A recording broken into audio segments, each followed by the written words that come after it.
আলহামদুলিল্লাহ, এত কষ্টের মাঝেও তখন একটু ভালো লাগে যখন দেখি কোথায় আছে ফিলিস্তিন, আর সেই ফিলিস্তিনের ভালোবাসার টানে আমাদের দেশের ছোট বড় নারী পুরুষ উভয় মিলে যখন ময়দানে নেমে পড়ে। সেলিউট জানাই হে বাংলার তৌহিদি জনতা আপনাদেরকে।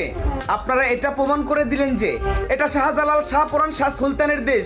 আমরা যে যেই দল করি না কেন, আমাদের সবার উপরে ইসলাম, ইসলামের উপরে আর কিছু নাই। আপনারা এটাও প্রমাণ করে দিলেন বাংলার মানুষ অলওয়েজ ইসলামের জন্য জীবন দিতে প্রস্তুত আছে। ফিলিস্তিন যদি বাংলাদেশের পাশের দেশ হতো তাহলে বাংলার জনতা জীবন দিয়ে হলেও ফিলিস্তিনকে রক্ষা করত।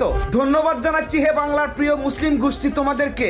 তোমরা এভাবেই বাংলাদেশে ইসলামকে টিকিয়ে রাখো, কারণ খুব শীঘ্রই আমাদেরও ভয়ঙ্কর পরীক্ষা আছে।